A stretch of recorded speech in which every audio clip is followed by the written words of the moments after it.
8, 7, 6, 5, 4, 3, 2, 1. Begin.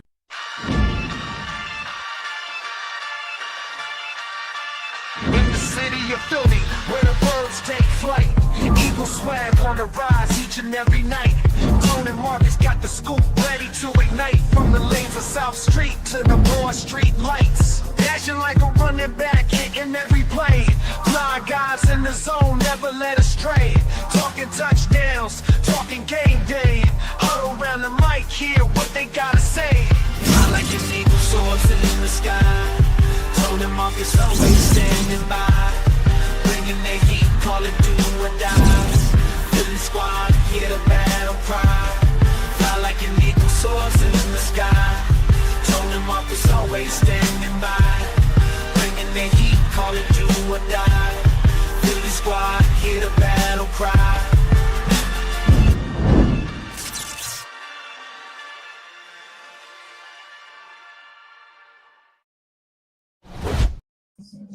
What up, Bird fans? What's good with you? What's up, Tone? What's good? What's good? What's good, my brother? Man, 2-0. That's good. 2-0, 2-0. Yeah, but we definitely got some things to iron out, man. It ain't the smoothest 2-0 that we could have, but it's ugly. But it's not like we ain't used to this. Yeah, you're 2-0 nonetheless, and I think all things considered, I'd much rather be this 2-0 than 0-2 and deal with the Chiefs issues or whatever the Texans got going on over there, or so on and so forth. I'm of the mindset a lot of these things that the Eagles are experiencing right now are very fixable. But that's just my perspective. You guys are tuned into the Bald Eagles podcast featuring Markus Thomas from Pro Fan Talk, and I'm your guy Tone DeShields II from Chalk It Up Sports, where no matter if we win or if we lose, we just got to charge it to the game. Y'all know the vibes. Y'all know the energy. Y'all know where our baldies be. You feel what I'm saying? So make sure you guys are make sure you guys are smashing that like button. Make sure you guys are subscribed to both of our channels. We're live on 2 channels. We're live on Pro Fan Talk, and we're live on Chalk It Up Sports. So make sure you guys stay engaged, stay locked in. So much to get into. We're going to be here for a little while, you guys. So buckle in. Make sure you got your dinner in front of you, whatever it may be. If you at work, working a night shift, hey, make sure you got one AirPod in, one AirPod out, and do what you got to do to make sure you don't miss this show. So we appreciate y'all.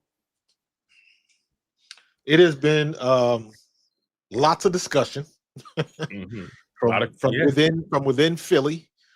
Everybody's kind of a little concerned, a little arched eyebrow about the offense. Of course, I'm sick to death of hearing all these people bitch, moan, and complain about the tush push, especially from national media heads. I did not expect that, and that made me think immediately because I knew, and I think we discussed this last year after they had the meeting. We knew that it wasn't going to last another year. To me, that was like we knew that wasn't a big secret, right. But it seems like to me, when Adam Schefter does what he did on Get Up, when Dean Blandino says what he says on national television, and then everybody else is going off, I was like, you can't tell me that was not like a planned, coordinated attack to start on this. I was like, this is not anything new. It's been doing it before. And all of a sudden, Dean Blandino, the refs are having a hard time officiating. I'm like, what are they having a hard time officiating? They missed because admittedly that I believe it was the second or the third push that we did. We were offsides. There is no question about it. Yeah, I saw it. I saw it on the TV copy. Yeah, that was not hard to figure out. The time before that, everybody on Kansas City lined off sides. They didn't call it. And then if you go back last year, we got busted for offsides a couple times last year. Yes, so we did. It's hard to officiate. I was like, what the hell are you talking about? It's never been hard to officiate. If that's hard to officiate, why don't you work on just getting our damn holding calls right? Why don't you work on just getting the roughing the passer calls right? Why don't you work on getting the pass interference calls right? You see a lot more of them than you do offsides on a damn tush push. Like, stop playing with me, man. I was like, that's a coordinated NFL attack. Yeah. Adam Schefter tends to be a mouthpiece for a lot of these executives and agents. Absolutely. And when he came out and said what he said, saying this game was lost in March, I'm like, wow, are we really boiling down the sport into one play? Like, Yeah. are we really going to boil down the result of a football game down to one play? Really? And then when he said it, it was totally out of context with everybody else's comments on Rex Ryan said what he said. What's the big brother on that panel? The big offensive line. Damian Woody. Damian Woody. He said what he said. Everybody was about football. Then he come out of left field talking about they lost this in March. And I was like, where's he going with? I was like, no, he just did not do that. Totally out of context. And I'm like, where did that come from? Yeah, I got to be honest. Whenever Adam Schefter is given extended time to speak, I realize I begin to notice that that's not what he does. I begin like he's an info guy. You know, he's the Woj guy of the NFL. He's that guy, right? But you never see Woj stepping out of pocket. Well, he retired now, but you know what I mean. Like you never see Woj stepping out of pocket or too far from what he does. You know, when Adam starts to get into opinionated mode, it looks a little funny to me. But that's neither here nor there. The bottom line is they called, like you said, they've called offsides on the tush push a few times last season. It wasn't hard to officiate then. No. You know, and these referees, I'm sorry, I'm not giving them an out. I'm not throwing them any bail because they can't pick up a simple offsides or a simple false start or whatever it may be. I'm not throwing them any bail. They get paid good money to make sure they understand the rules at length. And I think it's pretty easy to determine if someone's lined up offsides. Y'all noticed it with receivers. Y'all noticed it, and y'all put the super emphasis on it in week 1 of last season when y'all kept calling Ronnie Staley for it in that Baltimore game in week 1. Exactly. When they came down with that mandate about the offensive linemen, how they start lining up in their stances and all of that, they went above and beyond what they would normally do because the NFL does that on purpose, and everybody knows this. They call it super tight in the beginning, so everybody gets the message. Exactly. And now, I thought it was funny, is that when you look on social media and you see all of this rhetoric about the tush push, they showing the one play where they jumped off sides like that happens every time. And it's like, it don't happen like that every time. But that's what everybody's going to run with. They jump off sides every time. And it's like, no, they jumped off sides that one time and the damn refs didn't call it. I don't know how they didn't call it. They'll run everything else back. They didn't bother to challenge it. Well, I guess they can't challenge it, but I guess the point is as many times as failed referee calls, whether it's how many times did Jalen Carter not get called, for holding and stuff like that. On that pick, there was holding on the pick. They didn't call it. There were so many. Let's be honest about this.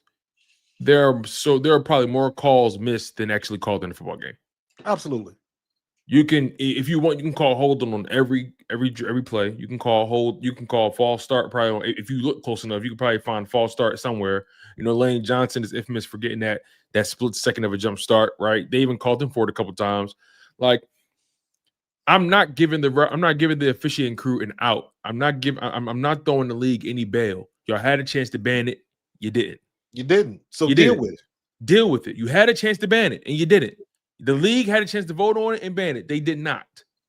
Point blank simple. Now, like you said earlier in the show, at the beginning of the show, we all knew coming into the season after they didn't ban it and how close the vote was. We all said unequivocally, yeah, but it won't make it. It won't make it to 2026 though. Correct. I think you and I talked about that. The fan base kind of came to that conclusion because we only got. I think the Eagles only won the vote by maybe 2 votes, something like that. It wasn't a landslide victory. So we knew coming into the 2025 season, this likely would be the last season that you see the tush push as it's presently constructed used in a football game, right? But I'm not. I'll be honest. I'm not paying any of this stuff too much attention. It is what it is.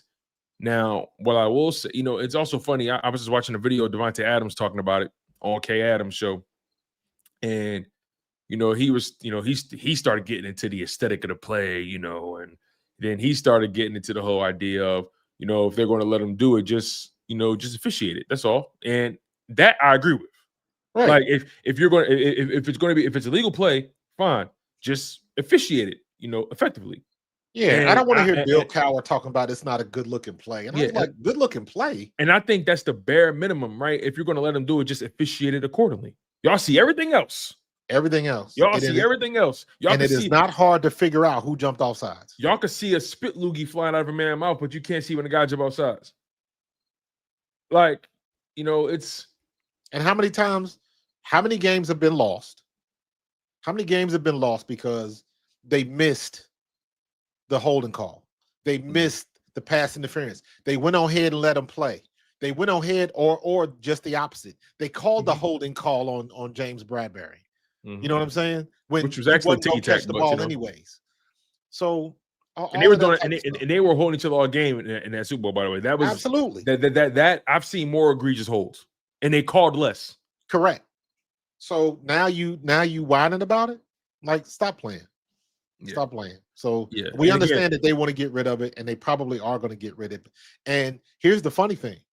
If they get rid of it, it's not like they're going to tell everybody that they can't run the play. What they have to do is they got to input rules that say what they can and cannot do, because they can line up in the same formation and run the same thing. Is it you can't physically push somebody? Is it the formation? Because what I would do is I would line up in that same damn formation, except I would put an extra running back to the side and hand it off to Saquon, or let A.J. Dillon or Latu be a lead blocker on that weak left side. There is always a gap on that weak left side. I don't understand why Jalen always goes up the middle. If he slides to his left, like we did last year, it's smooth sailing, and you don't need nobody to push you. Yeah. So, I mean, it's going to come down to how they rework the rules. That's what's going to be most important, because here's the problem they're going to create. If they say they got to be specific. Is this something in short yardage? Is this something all around the field? Is this something only down on goal line? Because here's where it's going to screw people up. So now you telling me if I'm a running back and I break through for an 8-yard gain, and me and a safety, we stalemate each other and we come going after each other. So you mean my lineman can't come and push me forward? Or they can't come and stop my movement and push me back? So what that's supposed to do is give you a earlier whistle. His forward motion stopped. Blow the whistle.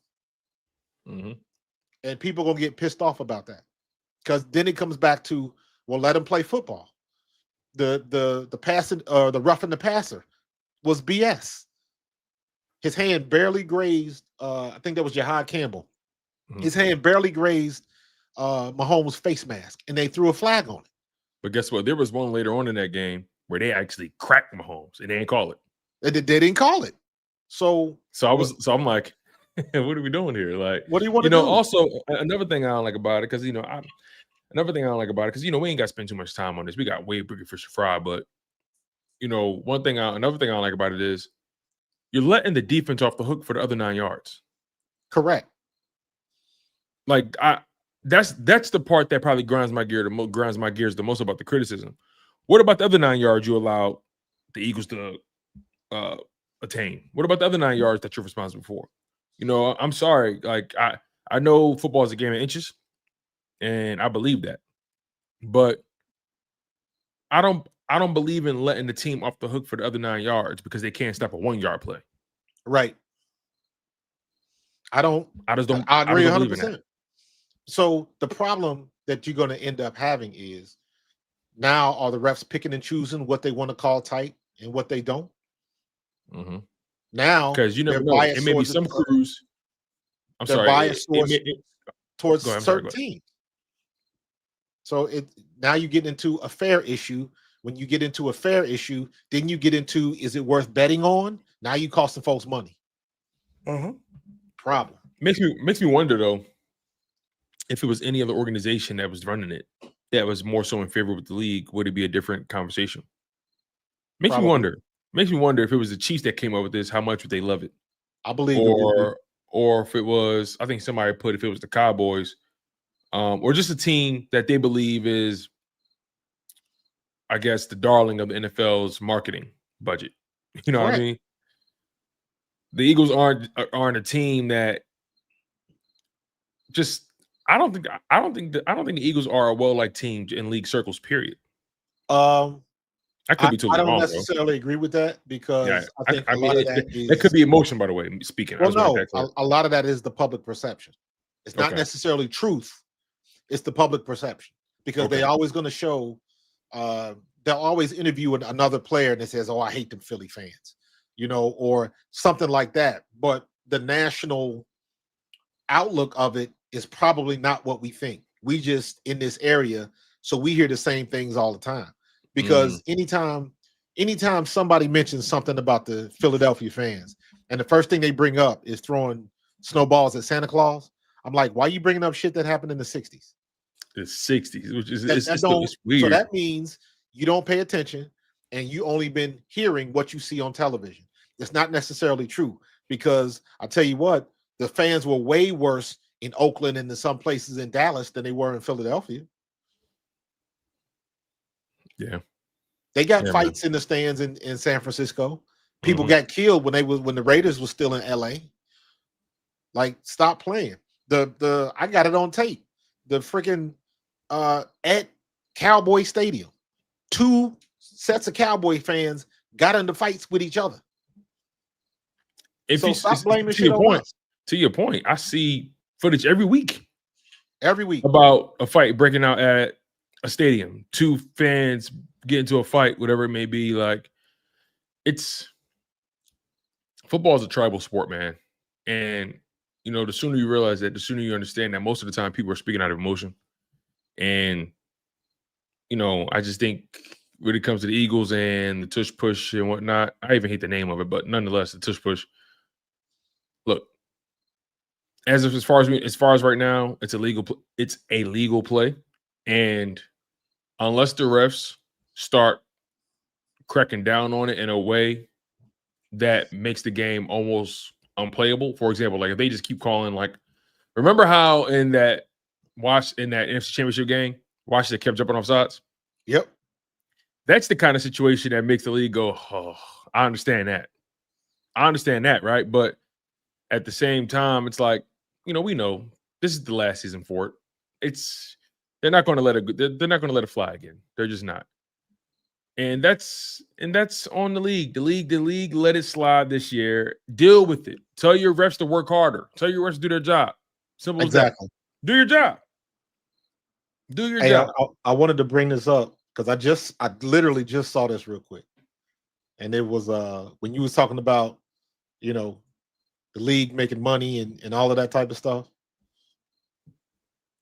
Oh yeah, I just saw that. But the Chiefs and Eagles, you know what I'm saying? Yeah.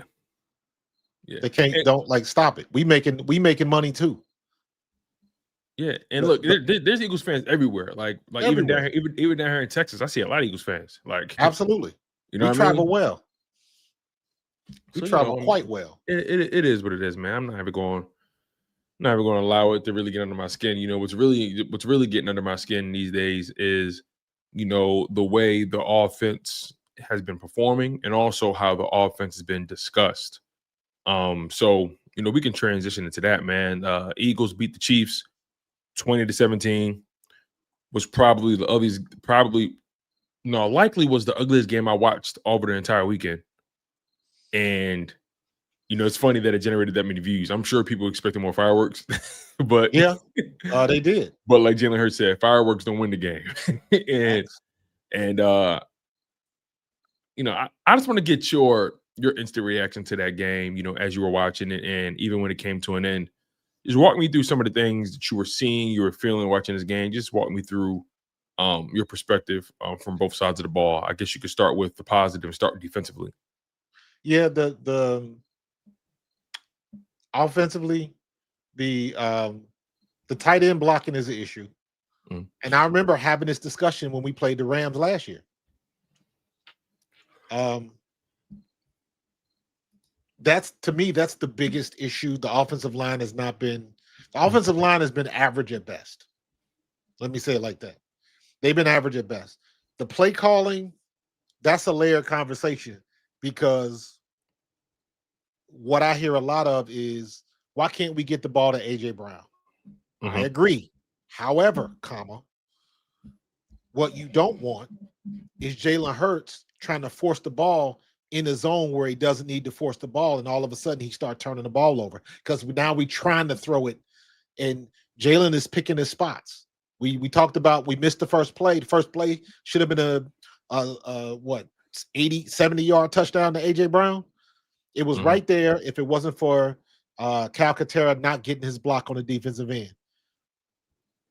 Jalen Hurts had AJ in his sights. He was about to launch it. AJ was wide open.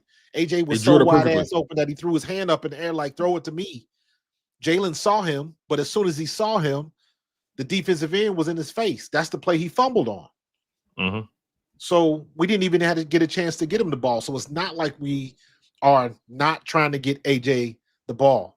The problem is that, and this is the thing that people want to forget and they just want to always ignore, the other guys get paid too. There's some guys on defense that are primetime players that can play ball. You might not know their name. You might just think that, because remember we had that conversation the other day about who is just a guy. So there's some guys on defense that make plays. And you don't just want to throw the ball anywhere. Not to mention, we whooped up on Spagnuolo in the Super Bowl. That was last year. Those guys got pride, man. They got pride, still a hell of a defensive coach. And what did I say? Everybody's going to see what the Cowboys did, and they're going to blanket AJ Brown the same exact way. That's exactly what happened. This zone, these defenses work best in slowing down AJ Brown. I'm expecting to have that every game this season. Every game. The defensive secondary is going to do the same exact thing to AJ Brown.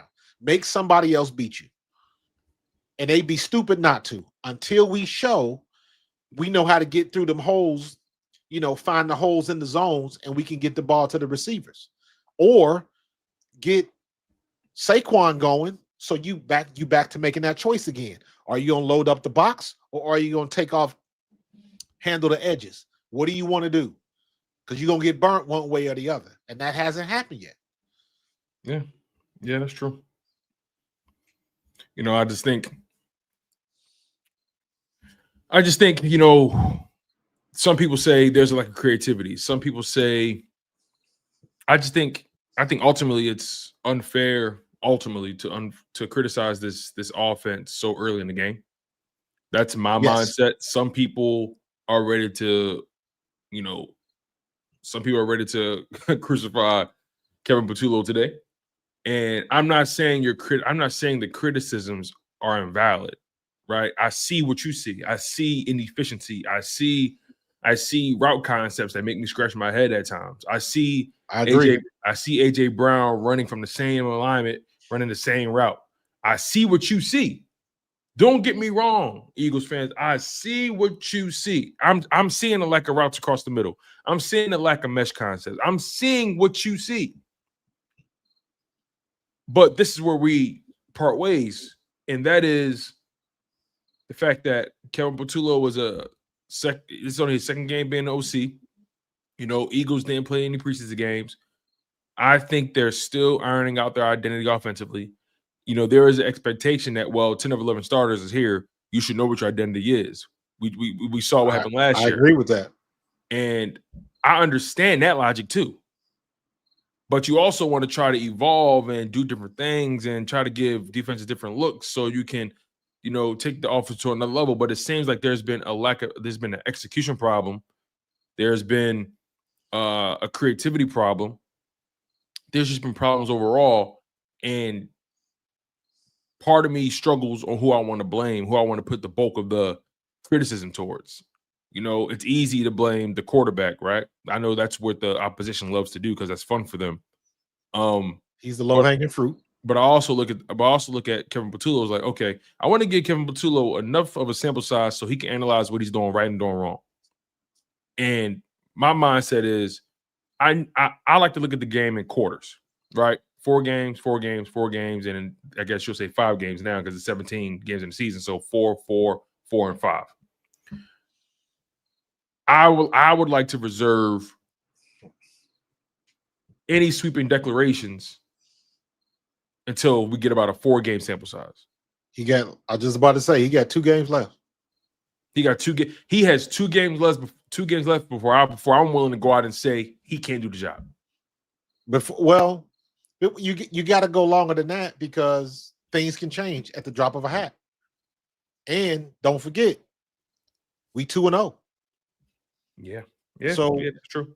That definitely means something. But I understand the concern. My concern is, why are we looking like 2023? Okay, let's stay there for a second because why are we running that same trips left, trips right, halfback screen? Why are we running that play again? That's the play. If you remember in 2023, we ran that play so many times that year it wasn't even funny. But to me, that was the play where they don't know what to run, so that's what they running. You try to get the ball out to AJ or Devontae out there with 2 other blockers on the same side, and maybe Devontae will wiggle through and get something, because I think the other day he wiggled through and got like an 11-yard gain or something like that. But like, why are we running that play again? Why are we back here again? And the first thing I thought of was like, Kellen Moore's gone. So Kellen Moore took his flavor out of the pot. So now we back to the same old, this is the Nick Sirianni's offense that he brought over from the Colts that wasn't working. That was the stalemate. That was, everybody knew what we was doing. Why we got our ass kicked in Tampa Bay that year. So no, we can't go back to that. Now, if after the next 2 weeks, if that's what it looks like, and we still got 125 and 150 passing yards in the game, and AJ got 1 and 2 catches, then we got a problem. Then we got a real problem, because it's like, okay, how you gonna fix it? And you knew it was there from week 1. So now you done had 3 weeks to fix it, and you still haven't fixed it. So what do? Do you get the car fixed, or do you replace the car? That's a good point. I guess I like to, because you brought up the 2023 season, and I know you're speaking specifically about a play, right? I don't think this is the 2023 season all over again, and I don't think that's what you're saying overall. I think you're talking about a specific concept that they keep running. Correct. To piggyback off of the 2023 angle, I've seen people paranoid about this looking like 2023 all over again. Yes. And, my perception is, 2023, you had a whole bevy of other issues. You couldn't protect the football. Your defense was awful. You couldn't get to the quarterback. You couldn't stop the run. You couldn't tackle. You couldn't force turnovers. You couldn't defend the pass. You were a terrible defense. So when I think about it from that perspective, about all the things that were the issue in 2023, and I think about issues that are happening in 2025, I see more issues in 2023 and less issues in 2025. That's not to say the Kevin Patullo thing isn't an issue. All I'm saying is 2023, you had things that you simply just couldn't overcome, period. Well, whereas on 2025, I see something that can be overcome. Cut that list in half, though. You cut it in half because the defense is not the problem. In 2023, the defense was the problem. Yeah. Defense is not a problem. Defense is going to be saving our ass all year. Our problem, when I'm talking about 2023, I'm looking at the offensive scheme and what we are doing. How many times are we putting people in motion? Remember, we did that, and what was the word? Well, because this is what Jalen said in 2023. We don't like to go in motion because we like to know where everybody is, and once you send them in motion, everything changes. But Kellen Moore was putting people in motion, and it worked. To your point, to your point about that, my man Jeff Kerr on CBS Sports, he actually posted a statistic regarding the Eagles in motion from 2024 in comparison to 2025. Now, granted, we only have a 2-game sample size, so that number is going to, still going to be balancing itself out. But the reality is, In 2024, the Eagles ran motion on 45.8% of the plays, which is 21st in the league. This year, through 2 games, they've run motion 48.4% of the time, which is 20th in the league. They're motioning around the same amount, if not more. Technically. Well, we'll see what they then. Okay, then if they're putting in people in motion, then that goes next to the passing concepts. Because I've seen people try to say, "Wow, we motioning guys." We're motioning at the exact same rate we were last year. And listen, a couple ticks more actually. Let's not get over. Let's not make it such a big deal of what motion is. Mm-hmm. Motion is simply you either going to want to do one or two things with motion. The most important thing, you're going to find out if they are in zone or in man. Mm-hmm. If they go in motion and the defensive back or a safety travels with the wide receiver, they're in man coverage. If they just shift everybody over or nobody moves, they're in zone coverage. Now, sometimes there's a way to disguise that, but most of the time, if the man moves with the wide receiver, man coverage. Now, once it's man coverage, things change. If it's zone coverage, things change. That's how you do it. And then the third part is maybe you want to get your receiver lined up on a certain DB. Maybe the matchup is better. Maybe if you shift a little bit, or it's not about the motion, it's about where the wide receiver ends up. Mm-hmm. Because let's go back to that first play. AJ Brown comes in motion. The linebackers shift, but nobody runs with him, so they're in zone. And what does that strong side safety do? He walked up to about 8 yards. But still, because they were in that stacked front, who's covering who? Because now it depends on who's doing the shallow route, who's doing the deep route across the middle, who's staying on the outside. And the reason why AJ Brown was open was because Devontae went first and he crossed that safety's face. Then he ran with him. AJ Brown was wide open, and they must have been in some type of zone. Maybe it was a quarter zone, because that outside DB stopped. Mm-hmm. When AJ got about 15 yards, he settled in like he was guarding that zone for the curl, that deep zone, that deep outside zone, which means he was expecting some help behind him, but everybody was focused in on Devontae. Mm-hmm. Left him. That was a busted coverage, and we couldn't take advantage of it. Yeah, and I think another thing I want to take into account is the fact that, and again, I always try to make it clear with people, I see what you see, and it's not good right now. I see it. It's not good right now.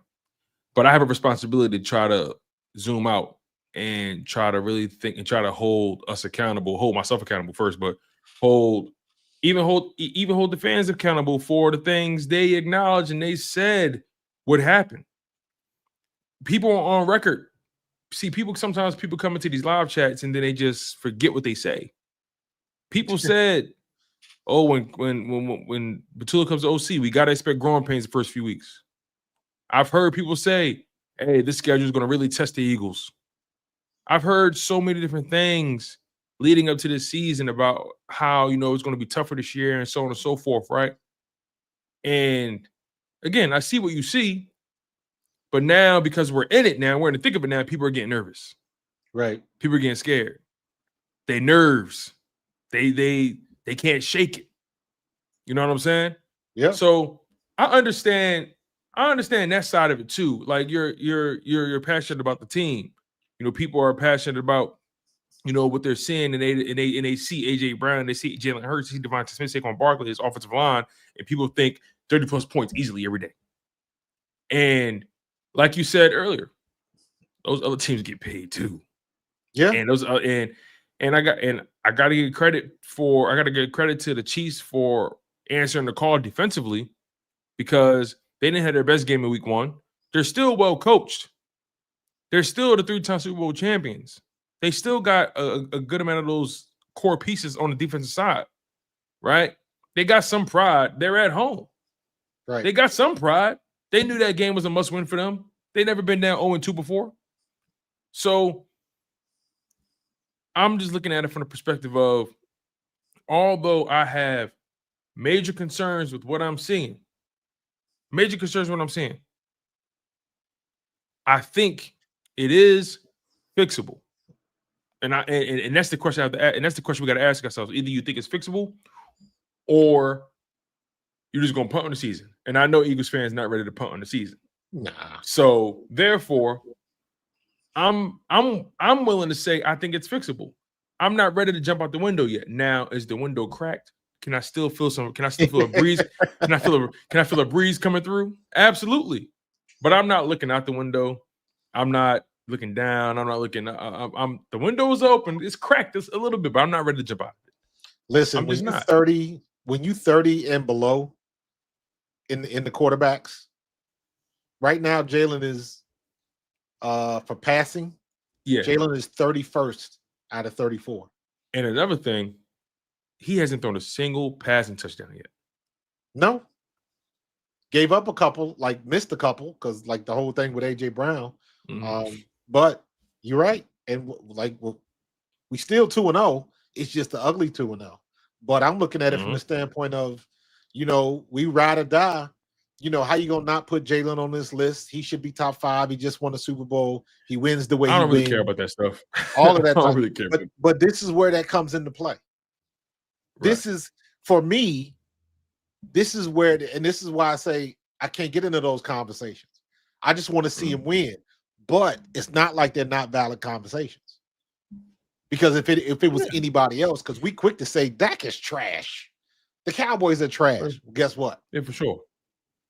So you gotta take the good with the bad. And at this particular time, I'm not gonna call it bad yet, because in my mind, he ain't really had much to work with. The first two games, I'm not talking about AJ and Devontae. To me, the scheme is like, why I got to go back and look at most of our routes. I wish there was a place where we could, maybe Next Gen Stats will have that stuff where you can see all of the routes that they're running. And how many routes are we running underneath 5 to 10, not 10 and above? Yeah, I think too long to happen, and we got to do something different. There's no intermediate game. Correct. There's no intermediate game. I think over the past 2 weeks, I've seen maybe 4 different routes, and that's a comeback route, an out route, a quick slant, and a go ball. I'm not a football. Have you seen one mesh concept? Nah. And guess what? We see them in bunch formation a lot. So I'm trying to. So it's strange to me. I'm trying to. I hate even saying shit like this because I think it's irresponsible, but I feel like I can call a better game in Madden. I hate saying stuff like that. It shouldn't be that complex to get guys open. Think about it like this. We got the number one running back in the league. Saquon is the game plan. When you play the Eagles, find a way to stop Saquon. We can agree on that. How come Saquon hasn't lined up in slot not one time? And when I say line up in slot, make him the decoy. So all you got to do is throw one screen pass to him, or at least fake it, or hell, put him out there and let him run the mesh concept with AJ Brown.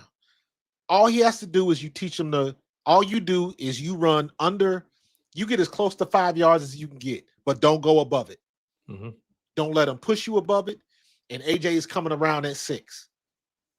And you rub the linebacker and whatever DB is following AJ, you rub them together. Let him be the inside of that mesh concept. Mix it up, because they're not going to be expecting that. I still think about this play to this day. It was in 23 when we played the Cowboys at home, and they ran that play. It was play action from under center. That's another thing we'll talk about later, being under center. Play action to Zeke. Everybody knew it was a fake. The linebackers really didn't bite, but Zeke stayed at the line of scrimmage, didn't move. And he just floated flat down the line of scrimmage. Everybody ran to the right. Zeke was wide open. I think it was like a 12, 15-yard game. And I was like, that's not hard to figure out. All you got to do is just have somebody that can get their attention. Saquon is that guy. Use him. Make him the decoy, and you can't make him the decoy running out of freaking gun formation.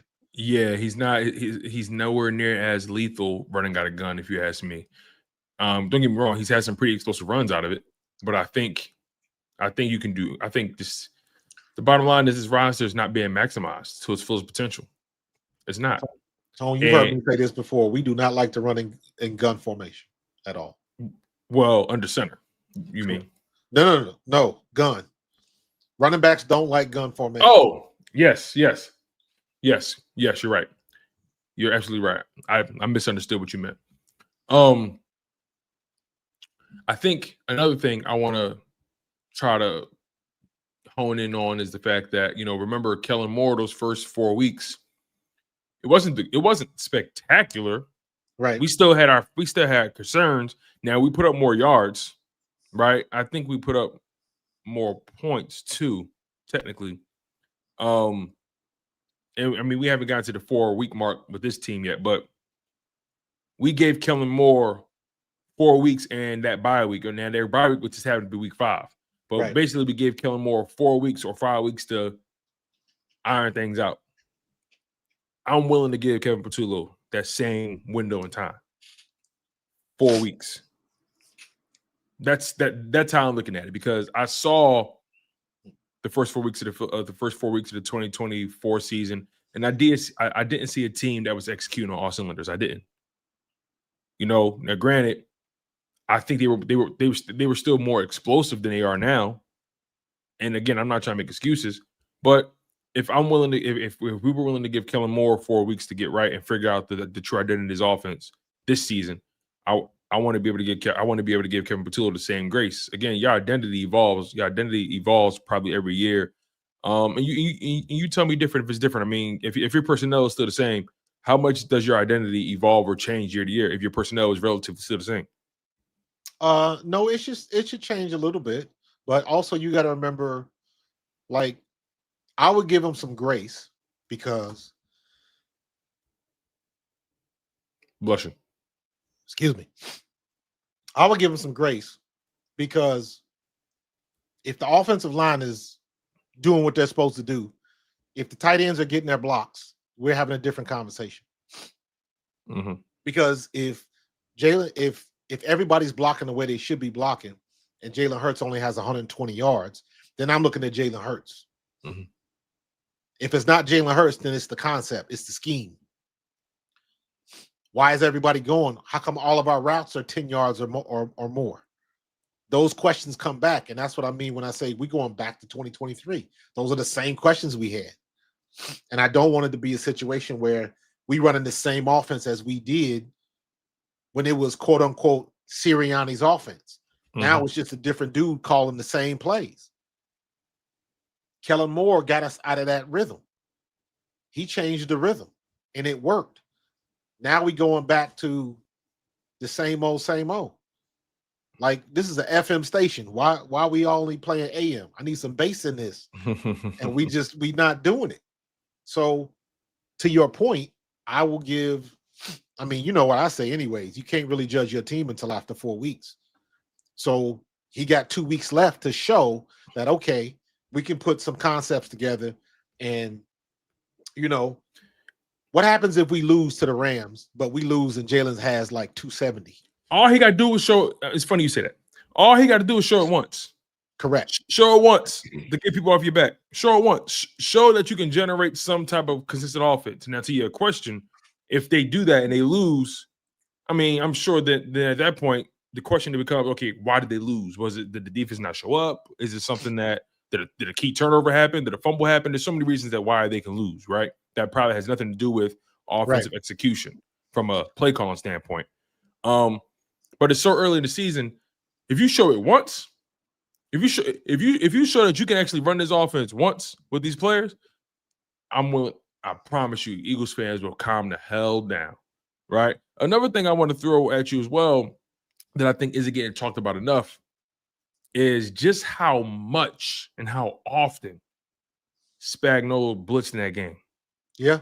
He blitzed more than he ever has since being hired in 2019 by the Chiefs. You talk Spags or Vic? Spags. Listen to this. It says the Chiefs blitz Jalen Hurts on 16 of his 25 dropbacks, a 64% rate. That's the highest blitz rate by the Chiefs defense in a game since Spagnuolo became defensive coordinator. They were trying to empty the clip on Jalen Hurts' defense. And they did. And they did. And they would have gotten away with it too if it wasn't for those meddling kids in Philly. Meddling kids and that crazy dog. You know what I'm saying? So like we gotta think about what that looks like. And also here's another thing as well. It says Hurts was able to minimize pressure when he was blitzed with a 2.11 second time to throw. His quickest time to throw against the blitz in a game in his career. Yeah. He faced just 5 pressures when blitzed compared to 4 pressures on non-dropbacks when facing 4 or fewer pass rushers. Hurts recorded a 50% success rate against the blitz, but had just 1 successful dropback when he was not blitzed. He did not complete a pass traveling more than 6 yards downfield into the fourth quarter. They was on his ass with that blitz. And many times guys came through untouched. So is that the game plan now? You got like teams just gonna just blitz beyond. I don't know how sustainable that is over the course of a game. But if you're preventing the offense from functioning properly, I mean, I guess you're winning defensively. Right. And don't think of it as what's sustainable. You think of it as this is what works right now. And it's almost the same as like what I said about Adoree Jackson. You go at him until he proves he can stop you. Yeah, he can stop you. So you blitz Jalen Hurts, you blitz that offense until they prove they can pick it up. He beats it consistently, at least. Yeah, correct. Now remember the first play where he got the blitz and he threw that floater up to Devontae, and that's when Devontae landed on his back. Right, the dude slammed him down. Didn't get that one. Same concept. And we get the same thing on the other side, except this time Devontae comes up with the big time catch. Right, same play, same thing happened. So we were ready for it. That's what they practiced. If Jalen gets a little bit more gusto on that ball, Devontae is catching that in the end zone. Yeah, but yeah, I think he had to float that ball because number 23 flew in, the safety flew in, and he was in his line of sight, so he couldn't heave it. Couldn't heave it. He had to get it above him. Correct. So he made a back shoulder throw, and don't get it twisted. They practice that. Jalen practices somebody in his face throwing off his back foot in a situation like that. You know it's going to be a back shoulder. They practice all of that stuff. But that was the one that hit. The first one didn't. The second one did. All it takes is one. But at least I know, okay, now they got something for that. I still would like to see something a little bit shorter that can happen a little bit quicker. But at least we know they got something, and they had to be in communication for that to happen. If they're in communication, that means Jalen is recognizing what's going on. Yeah. So I also think there has to be easier ways to beat a blitz, man. There has to be easier ways to beat a blitz like that. Well, that's what. Yes, the answer to that question is yes. There is easier ways to beat the blitz, but to me, the more important thing is that for Jalen to throw that pass, they had to know it was coming. Yes, because Jalen didn't hesitate. He didn't hesitate. He knew where he was going with the ball. All I'm concerned about is the recognition. Now, what they do with it, Kevin Patullo could have said, "Well, if it's hot coming here, run the slant." But just like in the Super Bowl, what did Jalen do? Looked over, did that little thing, and you knew AJ was gone. So the unspoken communication means they're recognizing what's going on. Now, we might not like the play, how it manifests, but at least they recognize it. And what play they run off of those blitzes will change. I'm certain of that.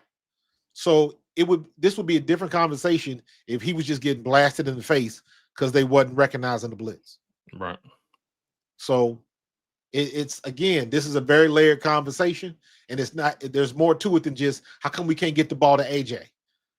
Because what that means is, oh, okay, you want him to throw it into tight windows. You want him to throw it into coverage. The last thing I want is we trying to force the ball down the field that results in more turnovers. We have not turned the ball over this year. That's correct. What was Jalen's streak last year? 7 games before we had our first turnover or something like that. He had a nice little streak going. He was one of the last quarterbacks to commit a turnover last year. Yeah. Well, he started those first few weeks turning the ball over quite a bit, and then I want to say post bye week, he didn't turn the ball over until the Super Bowl. I know he had a streak because he didn't turn the ball over against. No, he fumbled. Well, are we talking interceptions or are we talking all turnovers in general? Because he fumbled against the Steelers. Yeah, I'm specifically talking about interceptions, but it was okay. Then in that case, he didn't throw an interception until the Super Bowl. Right? Am I tripping when I say that? I think you're correct. I think he was one of the last quarterbacks to throw an interception. Yeah, like because those first 4 or 5 weeks, between Green, he threw two interceptions in Green Bay. I think he threw like an interception and fumbled in Tampa. I think he threw an interception against Atlanta as well. He threw an interception against the Saints, I think, as well. Like those first 4 weeks, I called him a turnover machine. I'm on record with that. I called him those first 4 weeks. It was after the Bucs game. I had a post game, and my thumbnail said, I think my thumbnail or my caption, whatever it said something along the lines of Hurts is a turnover machine, and he was. Yeah, he was. It wasn't good. And you know what I kept saying? I said, brother, all you got to do is string together 4 games and not turn the ball over, and you can lose that. You can lose that. You can lose that title easily. String together 4 games, no turnovers, and you all right with me. And what did he do? He strung together. Took it to the house. Yeah. Took it to the house. Yeah. And, when you think about it coming off of that 2023 season, shout out to Sweet Chin Music. When you think about it coming off that 2023 season, it didn't look good. Right. Those first 4 weeks, it's like, are we dealing with the same issues? But then they got things sorted out. And he lost that tag for the remainder of the season. He didn't turn the ball over. As a matter of fact, if I'm not mistaken, make sure I got this right here. Jalen Hurts in the 2024 season, here it is right here. In Green Bay, against Green Bay, he threw 2 interceptions. Against Atlanta, he threw an interception. Against New Orleans, he threw an interception. I think Tampa, he fumbled, right? And then Cleveland, and then after that, he didn't throw another interception until the Dallas game. That's what it was, November 10th, Dallas. He threw it in the end zone. I can't remember who caught it though. Was it Trevon Diggs? I can't remember. But he threw an interception. He didn't throw another interception into that Dallas game, November 10th. And then from November 10th on, after that Dallas game on the road, when they beat him 34-6, he didn't throw another interception into the Super Bowl. So for the entire season, for the regular season, that is, Jalen Hurts only threw 5 interceptions. And he threw one in the playoffs. So 6 interceptions total. Six interceptions total from the 2024 regular season and postseason. So he got that. He fixed his turnovers relatively quickly in that season. And look, it's the NFL. Interceptions may happen, right? Sometimes they're bound to happen. But can you limit the turnovers, right? Can they not kill you? So it depends on when and where. Yeah, it depends on when and where. Say the straight jacking comment, they put too much emphasis. I think they put too much emphasis on not turning the ball over. No, they don't. You don't want to go down that route because let's be honest about turnover machine. Turnovers. Turnovers is how you lose games. Yeah, the first 2 weeks, the first 2 games the Eagles have played, the team that turned the ball over lost. Correct. Now, just imagine with the limited amount of passing attack that we've had the first 2 games. Insert a turnover in any one of those games, and we got a different conversation. I don't want turnovers at all. I'll take the low yardage. That's got to get better. It has to. But here's the other part of that, and this is like the stat I had last year when we went to the Super Bowl. You got 45,000 passing yards at home watching the Super Bowl. And look at all of these. Look at what Russ did. Look at all them yards Russ threw for wasted effort. How many people are throwing for 300 and 400 yards and losing? So it all comes down to great effort. Did you win the game or not? So you got to be able to do something. He's going to have his days where he lights it up in the air. But we'll have to cross that bridge when we get to it. Yeah, like I said, like I've been watching a lot of football these past couple weeks, man, and I'm just looking at some of the concepts and just some of the things quarterbacks who I think are of lesser caliber than Jalen Hurts, and I'm like, it looks way easier for them. How come if they can do it? How come we ain't doing it? That's what's throwing me off. Yeah, I agree. I think that's just the most frustrating part about it. Like I'm watching a lot of these games, and I'm watching them thoroughly. I'm sitting there like I'm rewatching games using my NFL Plus till it's full glory. You know what I mean? I'm rewatching games I couldn't see, and I'm like, there's no reason Jake Browning for the Cincinnati Bengals is having easier opportunities to throw the ball than Jalen Hurts. It doesn't make sense. And that to me, that's concepts.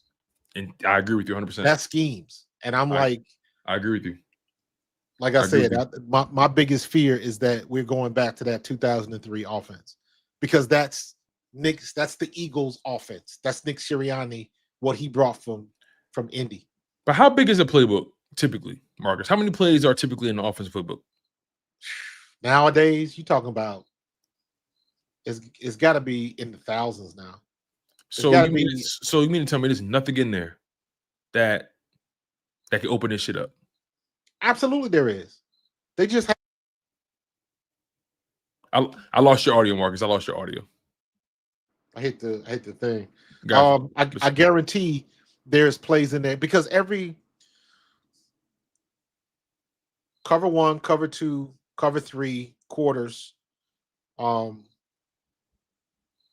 every zone and every man defense, there are holes in the zone. If you in cover 2, that means you got 2 safeties covering the deep halves of the field. So you got about a 5 to 10 yard window underneath the zone, depending on how they play it. And you got a lot of times they have concepts to exploit the holes in the zone. When we was talking about the A.J. Brown missed touchdown, the first play of the game, A.J. Brown gets to that second level. He's in a hole in the zone because the focus was taken somewhere else, and that outside cornerback had already given him up to whatever was behind him. He thought he had help. That's a soft spot in the zone if you can make it. So every defense, every scheme has holes in it. That's the chess match. It's up to the offense to figure it out and decipher where those holes are immediately. Tom Brady said that was his superpower. He knew what the defense was bringing, and he could figure out where he was supposed to be.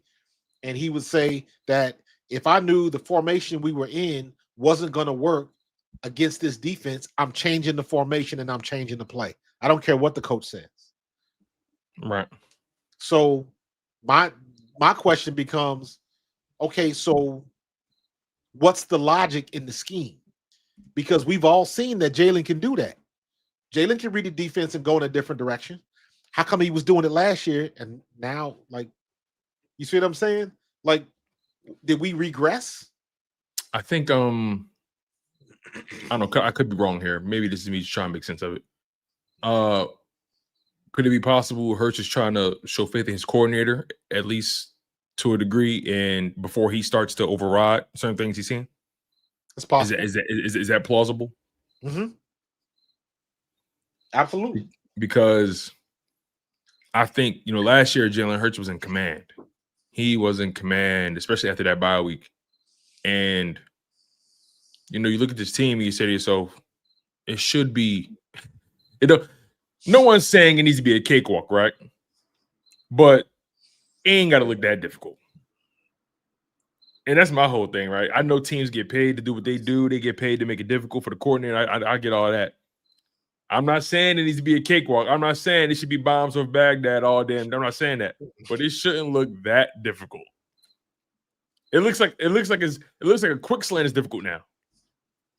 Well, also you got to remember, again, to me, it ain't got to look different.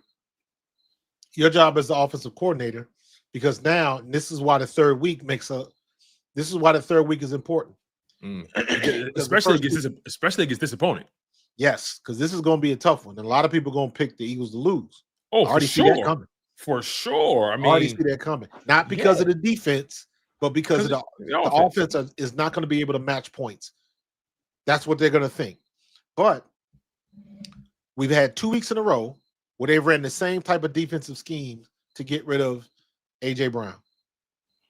Why would we think the third week they're going to do anything different? Right. The Rams would be stupid to do that. They'd be stupid to do that. Expect the zone coverages like the first 2 weeks. Obviously, the Rams are going to throw their twists on it, but they're going to go. That's why you watch film. That's why teams watch film. They want to see what other teams did against you that worked. Mm-hmm. Right? So I'm expecting the Rams. I'm expecting blitzing. I'm expecting Jared Verse. Lane Johnson, you better get your pants ready, bro. Well, Mailata. That's going to be Mailata's assignment. Well, last time he flip-flopped. Oh, did he? Okay. Yeah, he was on a couple. He got a sack on the right side. I mean, he's good. He's good enough. Not taking it away from him. He's good enough to do it. Whatever side he's on, y'all put your pants on because you know he coming. Yeah, and So the Rams got an extra grind. They got an extra grind. That's number one. Number two, give me one good reason why the Rams shouldn't run the ball or throw the ball at Adoree Jackson every day in play. And they got Puka and Devontae Adams. Listen. You better get ready. They are going to, Derek just put up Derek's post right here. Derek, it's the second one from the bottom. He just posted something that's interesting. I didn't know that. Let me double check this real quick. Right now. He said that, right. Yeah. Right now. Let's see. Let me look at that. Because is Matthew Stafford hurt his back again? Nah, damn. No, I don't think so. Wow. Eagles, according to ESPN's analytics and matchup predictor, they got the Eagles as a 58.4% chance of winning the game. Let's see here. What else? I'm trying to find the over-unders here. I'm not seeing it. All right, it's odds. Okay, here it is. Odds. All right. As far as odds, Eagles are 3.5 favorites. 3.5 point favorites. Derek said he made it. That's funny. Derek Mama funny, made it. Oh man. Crazy. But yeah, according to ESPN Bet Sportsbook, the Eagles are minus 3.5. Concern said they got major injuries in their secondary. I'm going to look that up. Yeah, Ahkello Witherspoon is supposed to be. They just put him on IR. Broken collarbone. Oh, okay. Yeah. Okay. They just put him on IR, if I'm not mistaken. Let me double check this real quick. So, all right, injury update. Rams place Ahkello Witherspoon on injury reserve with broken clavicle. Sean McVay gives updates on Braden Fisk with the oblique, Colby Parkinson with a shoulder, and Jordan Whittington with a groin. Wow. Braden Fisk if he doesn't play, that's a big loss up the middle. Oblique and groin, that's going to be a problem because both of those limit your running ability. Yeah, and another thing, a lot of needles this week in California. And another thing, too, that probably isn't getting discussed enough. How much has the Rams improved? How much has the Rams improved for the run defense? Now, I got to look at what they've given up the past 2 weeks. I need to see that, and and your opponent matters also. So, right. Let me see here. The Texans they didn't have Joe Mixon. They're not gonna have. I think Joe Mixon's on IR right now. He won't be back until maybe week 5. So they didn't have to deal with Joe Mixon at all in that running game. But they only gave up a grand total to the Texans in week 1. They gave up 114 rushing yards in week 1. They didn't give up much to the running backs at all. So that's good for their run defense, good for their run defense confidence. But they also didn't run the ball well themselves. They only put up 72 yards rushing. Well, as of right now, they are ranked 4th. In rushing offense? Team defense. It's not bad. It's not bad at all. It's really good, actually. And now, granted, their first 2 weeks, their opponents the first 2 weeks. Granted, I thought the Texans would beat them, but I expected more from the Texans coming into the season. Clearly, that's not the case. Yeah, but CJ Stroud looked horrible the other day. Yeah. Clearly, something's going on with the Texans that goes beyond what I even anticipated. And then they went up against a rookie in Cam Ward with that anemic Tennessee Titans offense and defense. So, I mean, I don't know how much weight are we putting into those performances. I mean, you got to play the game. But the Eagles are clearly going to be their toughest opponent thus far. Right. No matter what we feel about the Eagles right now, they're going to be their toughest opponent. So we will see. And I think one of you guys mentioned that they give you -3 just for being at home. So, we're going to see how this thing go. Ultimately, I don't think it's going to be an easy game by any stretch of the imagination. I think defense is definitely going to get tested in the secondary. And I don't know if Vic Fangio doesn't really like the blitz, but he blitzed against Mahomes quite a bit more than he did. More than we're used to seeing him do it. That let me know that Vic will do what needs to be done. Yes. And that begs the question, because Matthew Stafford, his mobility obviously isn't Mahomes, do you think the Eagles try to heat him up and try to limit the explosives? I do. And I think but Stafford was in the same boat last year. So what Stafford is good at is getting the ball out quickly and on target. So he's going to do what he normally does. I don't know how much the back is going to be an issue. It wasn't the first 2 games. He did what he had to do and was lighting folks up. So we're going to have to play good, sound defense. When we get an opportunity to get our hands on the ball, we got to make the pick. Shout out to Makuba, who did that this week. So yes, we got to keep that going.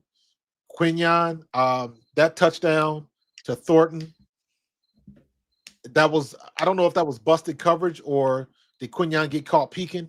All I know is that joker made up a lot of ground quickly. Yeah, because a lot of ground. And he got his hand in there, but that was just a good catch by Thornton. Yeah, and at first I was looking at it like, Quinyon, what happened? But then I saw the film and Reed bit on the man underneath. Instead of staying disciplined and just kept dropping back and protecting the midfield, he bit on the man underneath. And it left and Quinyon, the way Quinyon was moving, he assumed he had safety help. He got back. Man, all I know was that ball went in the air and he made up all of that ground and at least got his hand in on the play. He made up a lot of ground. That was impressive to me. Yeah. I mean, all things considered, But let's talk about the defense, though. We've been spending more time on the offense. And I know you brought up Andrew Makuba. Let's start with the front and work our way back, right? Za'Darius Smith is for real. Paid dividends. Za'Darius Smith is for real. That run defense was legit outside of the rush lanes that they gave at the Mahomes. And even Za'Darius Smith brought it up, in his post game. He mentioned how, we lost, we lost track of some of our rush lanes a little bit, but we tightened up. But you saw Za'Darius Smith's impact right away. Right away. He was in on everything. Somebody that you got to worry about. And that opens up Jalen Carter to let him do what he did. Jalen Carter had a pretty good game too. Nolan Smith had a really good game setting the edge. Really good game. So defense is not the problem. Well, Adoree Jackson is a problem, but other than that, 10 for 11. I mean, even with Adoree Jackson, he can't play any worse. He's got to continue to get better. there's got to be a reason that Ja'Cory Bennett is not playing. There's still a reason. Because at one point I'm like, shit, let's go back to Keely Ringo. Can he be any worse? So it's a good question, man. I don't know. That's a good question. You know what, Blunt? I'm not even going to put Adoree Jackson on Avonte Maddox's level. Not yet. Not yet. I ain't seen it because Devontae Maddox could play. He had his issues for sure. I think injuries started to affect how he played. Personally. Absolutely. He got his. It's some people. You hit that age and they don't go off. They don't go downhill. They go off a cliff. Like James Bradbury. James Bradbury was more than solid in 22, and then 23 is like, what the hell just happened? So yeah, sometimes it's different strokes for different folks, but yeah, Jordan Davis played well too in that game. Our whole defensive line has been tight. Yeah, I think Jordan Davis has been playing very well so far this season, and adding Za'Darius Smith to that combination, that defensive line, that pass, like just that run defense, that pass rush, they were getting after it, and then even Fangio mixed in the safety blitz. You saw Makuba come downhill, got right with Mahomes. You know what I'm saying? It was remarkable, man. Like you said, seeing Fangio do what he did in that game told me that he's willing to do whatever he needs to do to create chaos for the opposing team. And you know, sometimes people don't like to deviate from their what they deem as their habits. But he showed that, you know what's so funny? The whole notion of adjustments have been coming up with the Eagles, right, the past couple of weeks. And Peyton Manning and Vic Fangio had similar opinions about this. Halftime adjustments are overrated. People talk about you make adjustments out of halftime. Fangio was like, halftime is 12 minutes. It takes me a few minutes just to get to the damn locker room. And Peyton Manning was like, at halftime, what adjustments are people talking about? They're overrated. When halftime, you know what we're doing? We're getting orange slices and we're recovering. It's all like Fangio was saying, adjustments are happening over time. Adjustments are continuous. Adjustments don't stop. If you're good at your job, of course, right? Some guys don't make I would agree with that. And what we talk about is anything that's obvious. Yeah. Anything that's obvious. They're not lining up in this formation. What they're doing is instead of the wide receiver being 5 yards from the sideline, he's lining up more inside and sometimes only 5 yards from the slot, or obvious stuff that they worked on that looks a little bit different. So that I agree with that. The adjustments are made in the box. So it's you get a little bit of both because some people are bringing information down, and you want to have an opportunity to talk to the guys while they are focused, because it's hard to talk to people on the sidelines. I know they got the phones down there where you can talk to the coaches up in the box, but ain't nothing like looking that guy face to face. So they do bring information at halftime, but I agree, you got a limited time to try to pull all of that stuff off.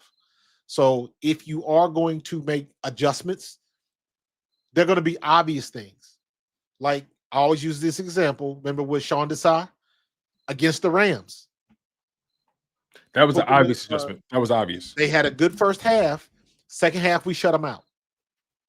So obviously he made some changes at halftime because that was immediate. So it all depends on what they were looking at, how much different the offense is running things. But for the most part, he's correct. Those adjustments are happening constantly. Yeah. I think, like you said, this defense is definitely the group that's furthest ahead in their development or progress, right? Now, obviously, Fangio was here last year, and a lot of these guys are familiar with the scheme, and you got young guys who are still acclimating themselves. You got free agents who are still acclimating themselves. But I like the trajectory this defense is on, and I think if they just continue to play at this level, Look, my thing is your defense held the team to 20 points or less 2 weeks in a row. That should be more than enough for the offense to do their jobs. More than enough. It's the NFL. Dak and Patrick Mahomes. Good quarterbacks, in my opinion. Good quarterbacks. Exactly. I don't care what nobody say. Like, we can get into the whole Eagles Cowboys beef as much as we want, but I think Dak is a good quarterback. I agree.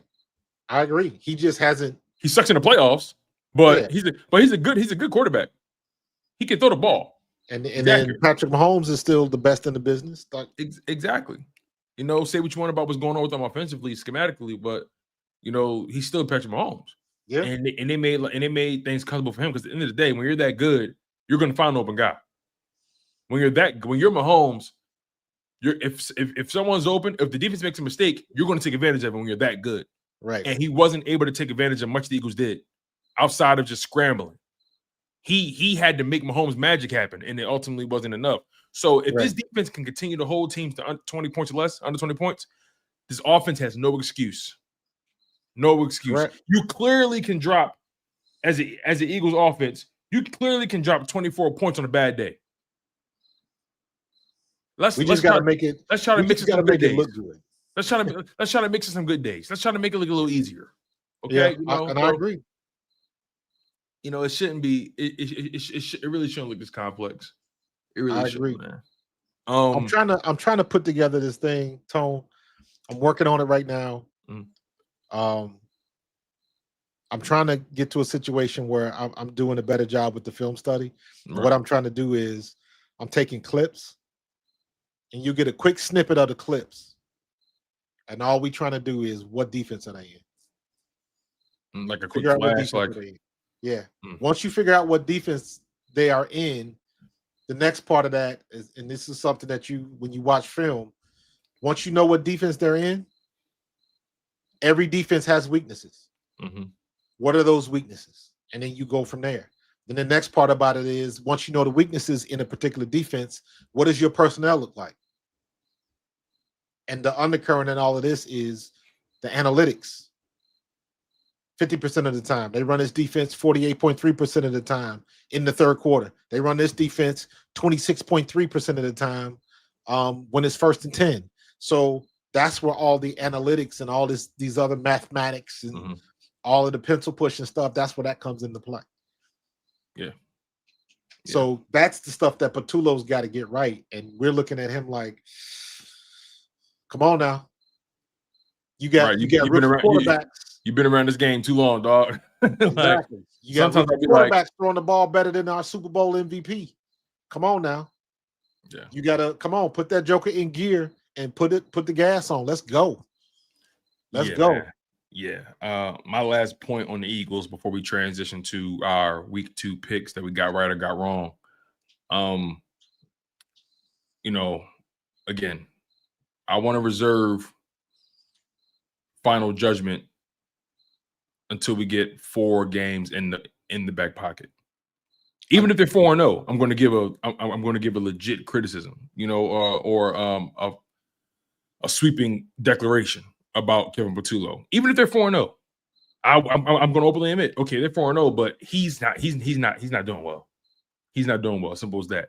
And we got to call like we see it. But I like where the defense is going. I love how our young players have been stepping up, playing very well. Jihaad, Campbell, and Andrew McCouba have stepped up. Even when McCouba made mistakes, he's always in the game. Yeah, he's always in the game.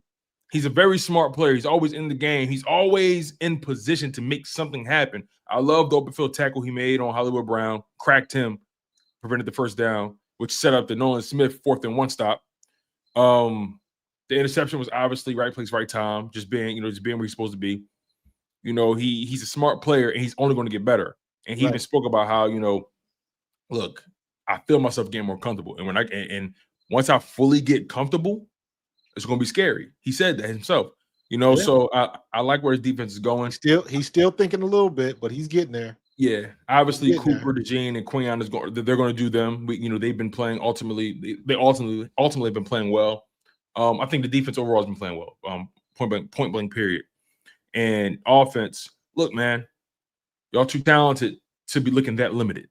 It's that simple, right? It looks so bad sometimes. You got us questioning if motherfucker's healthy. that's how bad it looks sometimes. So, offensive line has to play better as well. There's just clearly a lack of execution happening from top to bottom offensively, and they got to get right. As simple as that. Any final words on the Eagles before we transition to our picks? I didn't hear you. Any final words about the Eagles before we transition into our week 2 picks? No, this is when it gets tight a little bit because, like I said, now we know the starters preseason is almost over. So defense is there. Offense needs to match the defense because now what you're looking for, you want to see your team have a dominant win. Dominant means offense, defense, special teams. You got to be 3 for 3. I think special teams been playing well, by the way. Yeah, but 2 out of 3 don't cut it. No, of course. We got to dominate. Yeah. We haven't done that yet. But again, to your point, you mentioned it all show. It's early. We've only played 2 games. This is going to be our toughest test. They're going to be looking to get their lick back from last year. So I'm looking for, like I said earlier, Jared Verse is going to be on the warpath. He's going to be on the warpath. Ain't no more Jalen Carter trying to talk shit to him as he's walking out of the tunnel. That don't fly no more. You got your own issues, JC. Let's get you right first. So, but I think our defensive line is going to wreck shop on LA. The offense has got to get the ball around and move it. We can't be dependent upon Saquon. That's the other thing we ain't really get into. The success we had running Saquon when Jalen was under center. When you're under center, they got to go back and watch that film from those brands. They got to go back. There's no way you're not watching the film. You got to go back and watch the film. It changes things. That's the only way you should run play action is from center. Because it forces the linebackers to move. They don't fall for the fakes like they used to at a gun formation. But when a quarterback sticks that ball out, see ball, get ball. That's what linebackers do. That's how you get them out of position. That's how you open up the mid to deep middle. You got to have play action. That's how you can set up the screens. I agree 100%. All of that type of stuff. That's how you can set up slants, quick slants or deep slants, however you want to do it. Yeah. But we have to do it. So that was the other thing I didn't get a chance to do it today. I'm going to go back and I'm going to review all of those plays where we handed the ball off from Jalen being under center. I think all of those plays were successes. 4 yards or more. That's success for a running back. Yeah, I agree with you. Shout out to Jake Elliott as well. Jake Elliott has been money. Oof. He's been money. And I mean, I ain't talking about like just barely making it. He's been money down the middle, 58 yards. Like he's been like, who was it in week 1 who said it? Was it Mike Tirico? He said Jake 52. Elliott's got his swagger back. He got his swagger back. Yep. Chiquita Za'Darius is wearing 52. If that's the number you're talking about, Chiquita. Yeah. But nonetheless, yeah, man. I didn't catch that, but pause. But we spoke about everything there is that we could about the Eagles team. The bottom line is we gotta see more. Simple as that. All right. Thanks. Let's get to our week 2 picks. Okay. So Coach Marcus is going to bring up his picks. He's going to bring up his picks, and we're going to see where he went wrong and where he went right. So we're going to go game by game. We're going to compare. All right. So Commanders, we went through that one. Packers beat Commanders. We were right. You were right about that. We both were right about that. All right. Now you got Ravens at Browns. You and I were both right about that. Jags at Bengals. The Bengals almost gave it up. I thought the Jingles was going. I thought the Jags was going to take it. I ain't gonna lie, man. That game got a little tricky. Yes, it did, bro. And then Joe Burrow out for 3 months. Listen, let me tell you. Let me say Dog. this. Let me say this. They need to come up with a different term for turf toe. Because when That's people not say turf. That can't be turf toe. That's something else. people say turf toe and they don't take it seriously, that shit hurts. Turf toe is when, just think about your finger, when the two joints overlap a little bit because it gets jammed. That's what turf toe is. It hurts. And when people say turf toe, they do not take it seriously. When you jam your foot to the point where it's almost overlapping and it's almost like bone on bone, that's why I think he's gonna have surgery. They said if he gets surgery after 3 months, that's the season.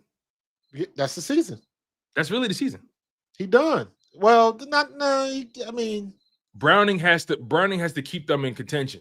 If they can, maybe if they get a playoff spot, maybe he comes back. maybe. But that's a maybe. Yeah. That's a strong maybe because we're in September, so October, November, December. We're talking December 16th. He probably comes back, or maybe late December. If they make it to the playoffs, then okay, sure, maybe he comes back in January. But I don't know, man. In that division with the Ravens and the Steelers playing that, I know the Steelers lost, and we're going to get to that.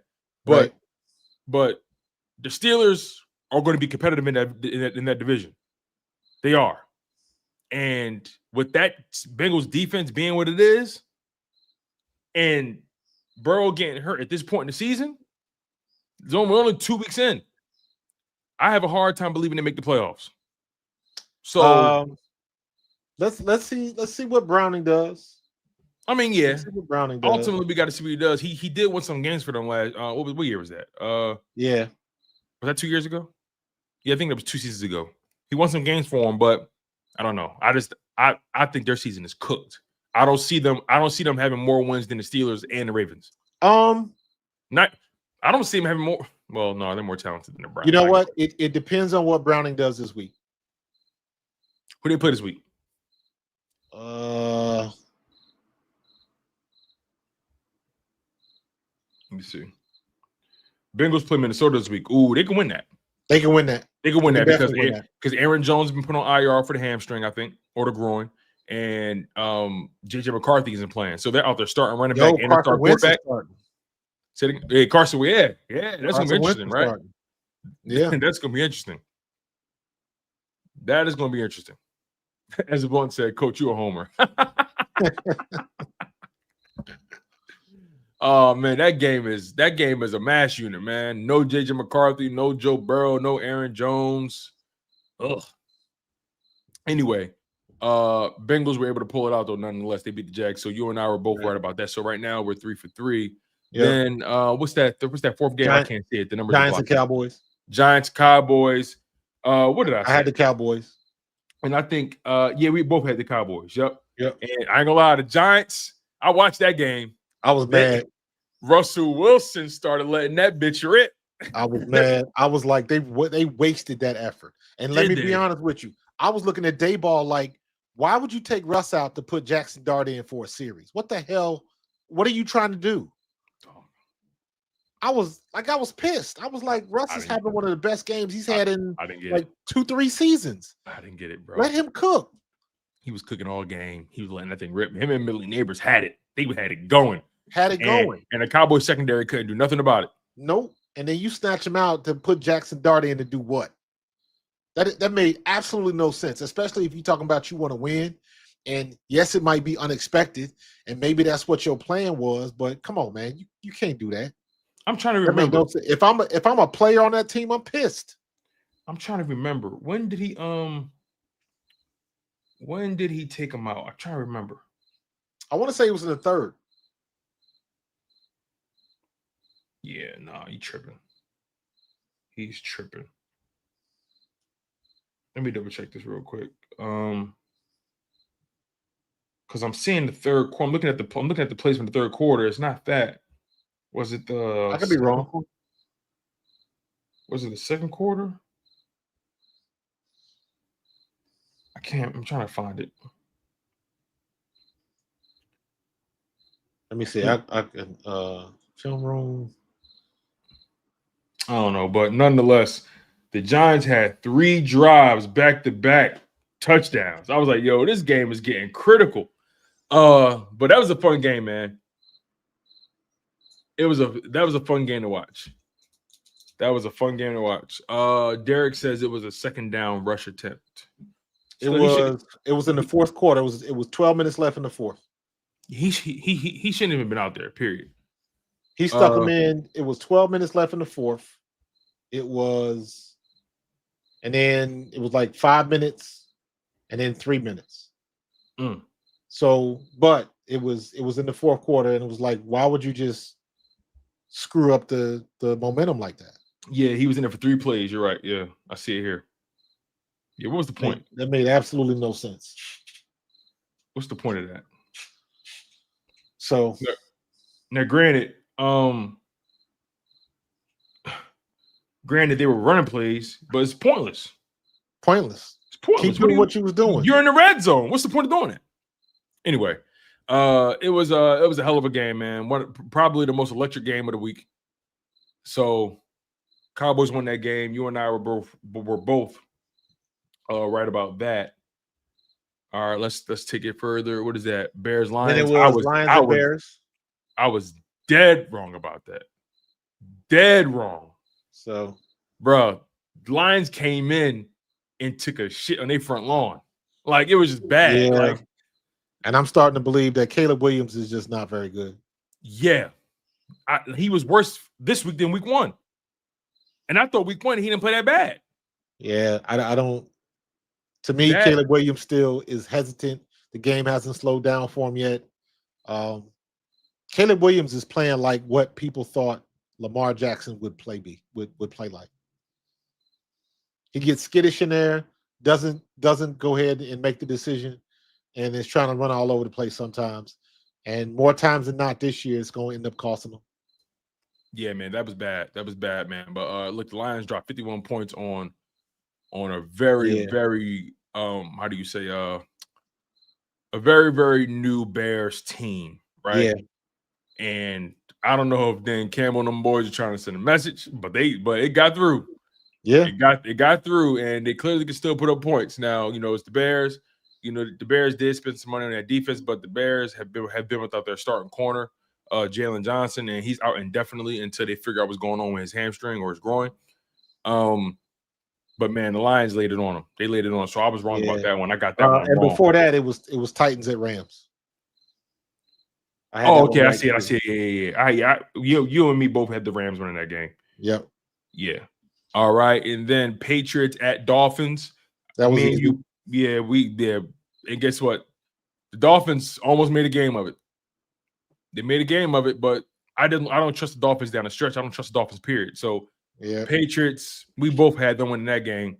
Another game where I was dead wrong. I had the Saints winning that game. I didn't expect Mac Jones to come out and play that well. Right. They had I got that wrong too. Oh, so you switched your pick because wow, did I convince you? Yeah, you did. I went back and watched the tape. You did.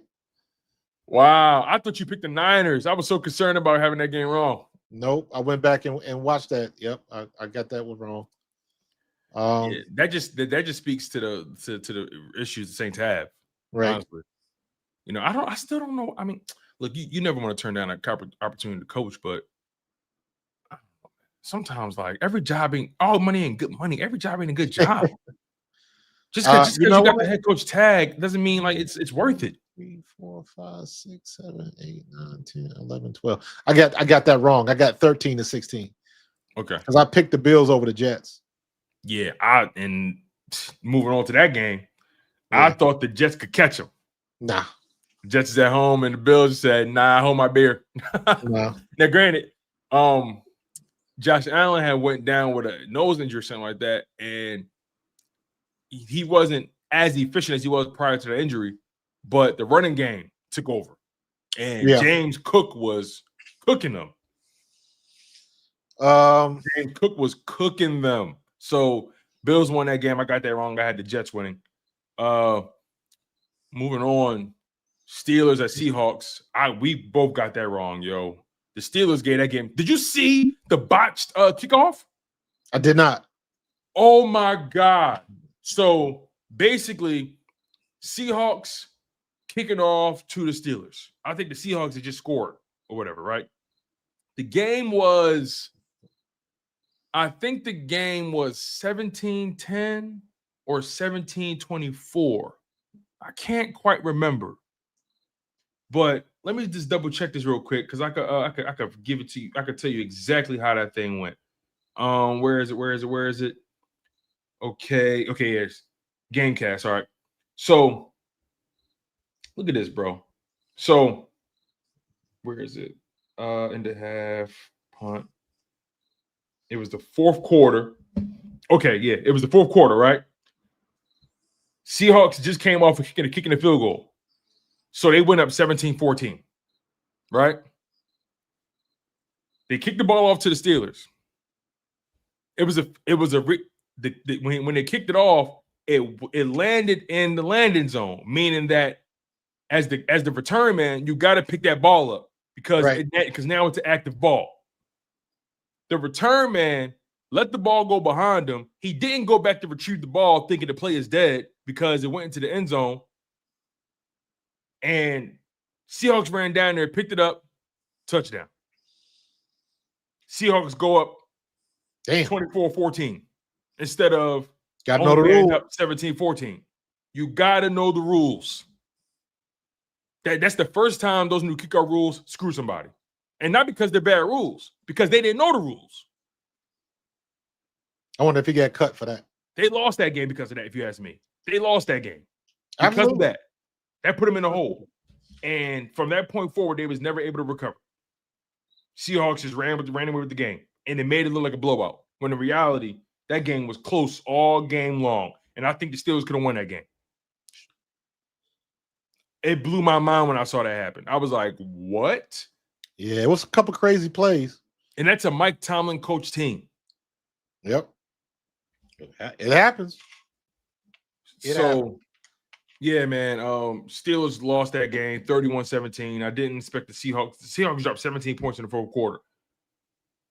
And that's where the game was lost, quite frankly. Moving on, we have here Eagles at Chiefs. Obviously, Eagles win that game. We got that right. Right. Yeah.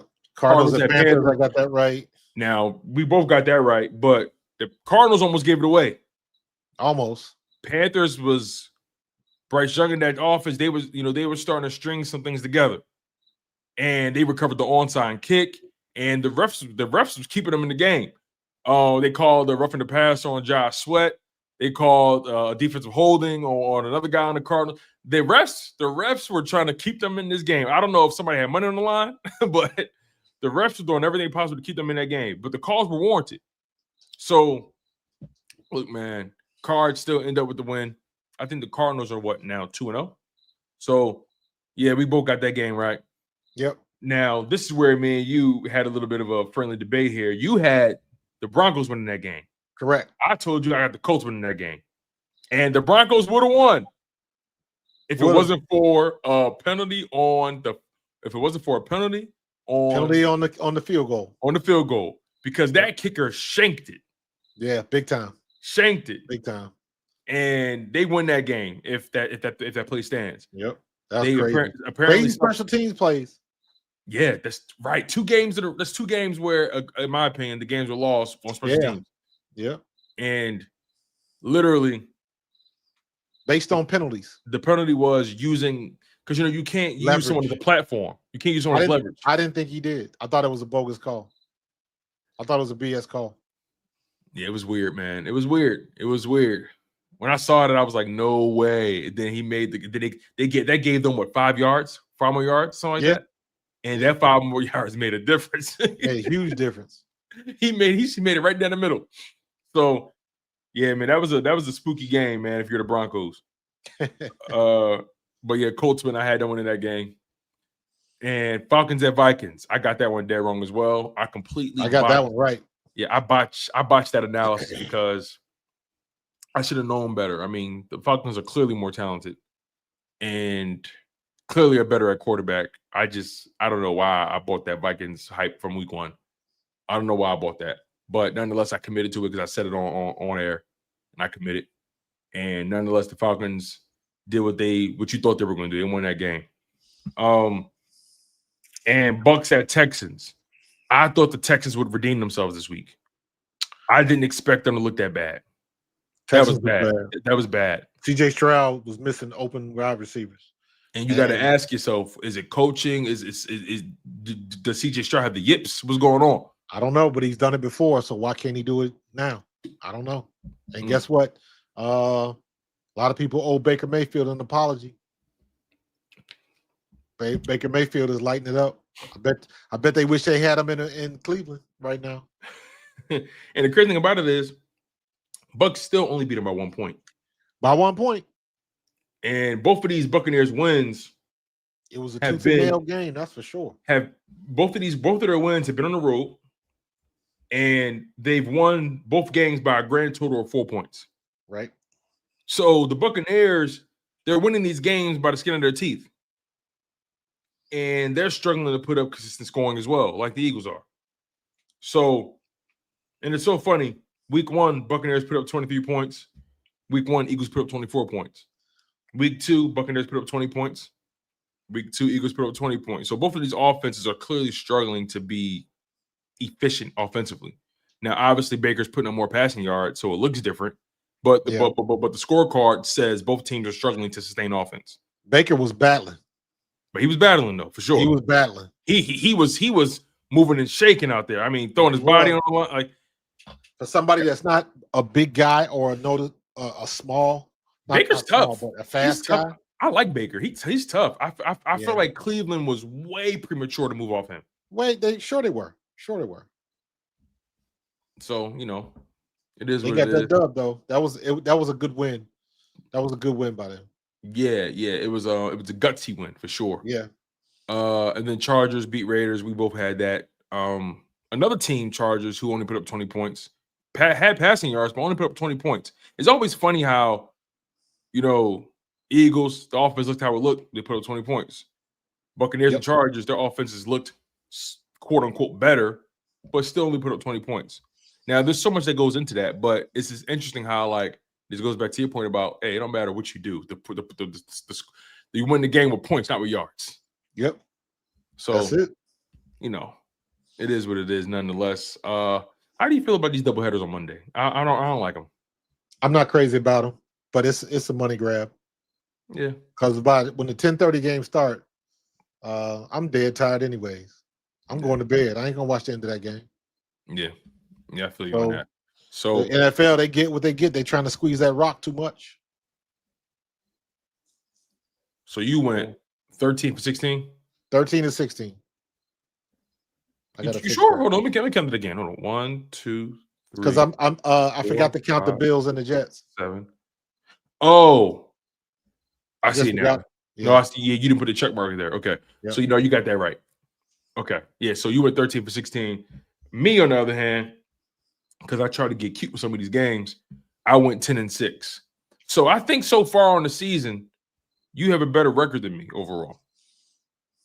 Because I went 7 and 8. Because week 1, I went back and found out my week 1s. Okay. And, let me see.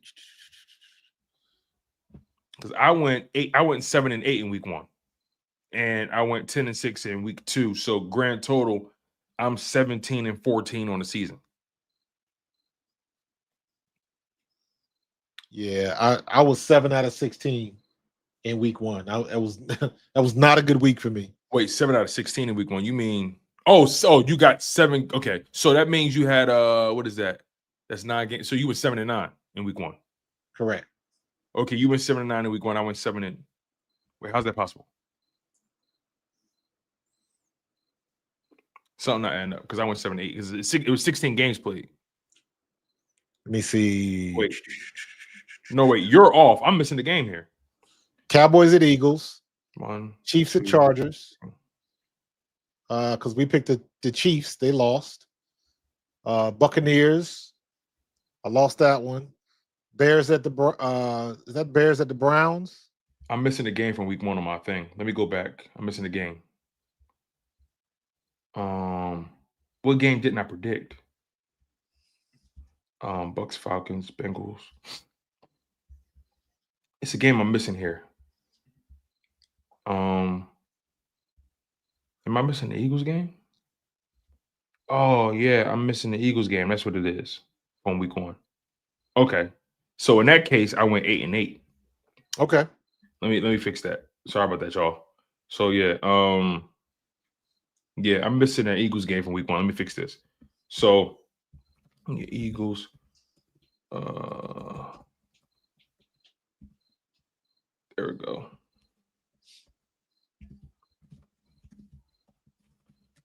Just gotta make sure I update this. Okay, so yeah, Eagles win. I got that right. Yep. All right, that's what I was missing. There we go. All right, so let's fix that. I went 8-8 in week 1. 8-8 week 1, and you went 7-9 in week 1. I went 7-9. So grand total, that means I'm 18-14, and that would make you what? 17-37. Is that right? 17-32? No. 17? Nah. 7. No. You're doing out of like the total. Yeah. So what's your record though? What would that record be? You said 17. I would be 17-19? 13. I would be 20 out of 32. That you got right. Correct. Then in that case, that would means you're 20-12. Yes. Because I got 13. I was 13 out of 16. So I was 13-3 this week. So I'll going forward, I'll mark them up like that. Win loss. Yeah, you're 20-12. You're a grand total 20-12. And I'm a grand total of 18-14. So we're not too far off. You got me by 2 games. Right. You got me by 2 games, but I got a chance to bounce back. I got a chance to bounce back this week. So yeah, listen, you guys, we're going to be doing this all season long, and by the end of the season, we're going to find out who has the better record. I don't know. We got to figure out a prize or something. Are we going to do week 3 picks now? Or you want to wait? We can just look at them, but we don't have to commit to our picks yet. We can look at it. We ain't got to commit because normally we commit on the pregame show on Sundays. So we could just look at them and just give a quick little, once over, but we don't have to lock anything in. So let's see here. Schedule. All right, week 3. I already made my picks, but I'll put it up. Yeah, okay. I got these little charts, man. I go to basically what I took was I used the FanDuel picks, and I just changed the colors. Oh, okay. Do a little Photoshop to them and change the colors. So I went ahead and just made the picks. So. Oh well, say less. Week 3. All right. So you got Bills beating the Dolphins. I'm with you on that. I think they're gonna beat the brakes off them. That's easy. That's easy. Commanders at Raiders. Is Jaden Daniels playing? That's what I was thinking. I'm assuming he's playing. Yeah, because the Raiders don't look very good. Geno Smith looked horrible the other night. Did he? And Ashton Genty, he can run the ball pretty well, but he can't block worth shit. He cannot pass protect at all. Yeah, man. Yeah. That's a good question. We might have to take that into consideration. That's what I'm saying. Like we normally come out. Yeah, that's what I'm not gonna hold you to these. Yeah. You're good. I'm not gonna hold you to these. But these are your way too early picks, basically. So because again, that's why I said we make our picks on Sunday pregame. Right. Officially. But again, I'm not gonna hold you to these, so you're fine. The problem with waiting until Sunday is we missed the Thursday game. Well, we could wait till Wednesday then. Wednesday night at least. Or no. Actually, you can make your pick for the Thursday game. That's fine. You got that in, and then the rest of I won't hold you to because I think the Thursday game that's easy. Thursday game, I got my pick for the Thursday game. You know what I'm saying? Right. So yeah, for your Sunday and beyond, you could probably reserve your commitment until Sunday, but or until a pregame show. But other than that, that Thursday game is pretty easy. So that's probably what we could do, right? We could probably make our picks for Thursday games tonight, and then post Thursday we can make our picks for the remainder on Sunday at pregame. Nonetheless, though, I'm with you on that. Bills Dolphins. Yeah. That's a no-brainer. All right. Commanders at Raiders. Is Jalen Daniels playing? That's gonna be the big question. They lost Austin Eckler for the year. They lost Dietrich Wise for the year. Falcons at Panthers. I got the Falcons winning that game. They're gonna be the Panthers aren't a good team. Kibo, they will win games without Joe Burrow. I don't know how many, but they are gonna win it. Browning's not bad. Yeah, he's been in that offense for a couple years, right? Yeah, he knows what he's doing. He's their version of Tanner McKee. Yeah. Matter of fact, Browning might get a job after this. It's possible. Packers at Browns. I got the Packers winning that game as well. Yeah, Packers is gonna be a problem. Yeah. And again, you guys, we're not committed. We're just kind of giving our first looks. Steelers at Patriots. I got the Steelers winning that game too. Eagles. I got Eagles beating the Rams, obviously. Colts at Titans. I got the Colts dog walking them. Buccaneers at Jets. I'm gonna go with the Jets on that one. I think the Jets. Oh wait. I don't know. Justin Fields passed. Justin Fields is hurt. I don't know if he passed the concussion protocol. He's hurt. Nope. Yeah. And even if he wasn't, they don't throw the ball enough. Yeah. Let's see. Bengals at Vikings. I ain't gonna lie, man. That's a toss-up. That is a toss-up, bro. Both those quarterbacks are what they are. Is Carson Wentz his first? Cincinnati still don't really have much of a defense. Yeah, I might change that too. I don't know. I might stick with the hometown just because I'm biased. But I don't know. I have to think about that one. Yeah. Texans at Jags. I ain't gonna lie, man. Right now, I think the Jags look like the better team. Yep. They look better coached and everything. I like some of the pass concepts too, man. Let's see here. Seahawks at Saints. Yeah, I think the Seahawks win that game too. Yeah, Saints are not in the. They won that first game. You know what? I'm not taking Sam Darnold versus Spencer Rattler. I'm gonna go with the experience. Yeah, you got to. You got to. And I think the Seahawks are just better, like right from a roster perspective. Chargers at Broncos. That game is interesting.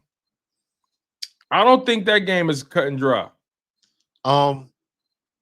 In my opinion, I think Justin Herbert has crossed the threshold. We'll see. Justin Herbert is dangerous right now. Because look, we never questioned his ability to win in the regular season. He wins a game. He can get you to the playoffs. You know, with Justin Herbert, it's like, can you win a playoff game?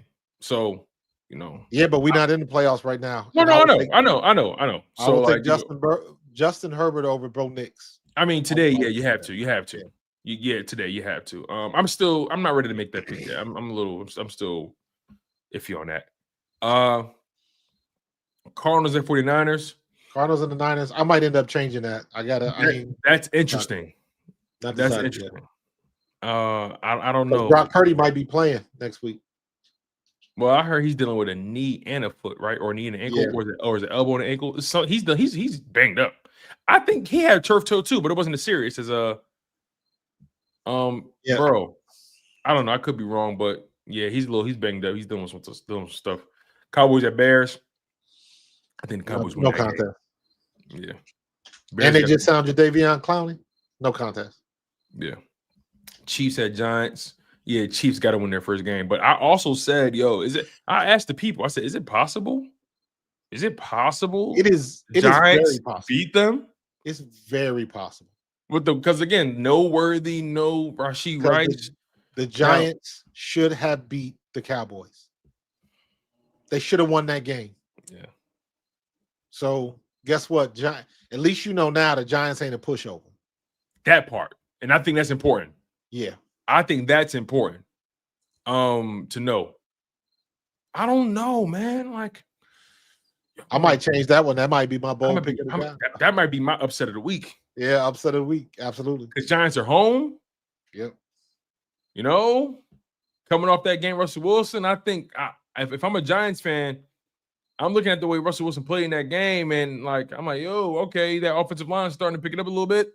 Yeah. You know, Malik Neighbors and Wardell Robinson made some big catches in that game.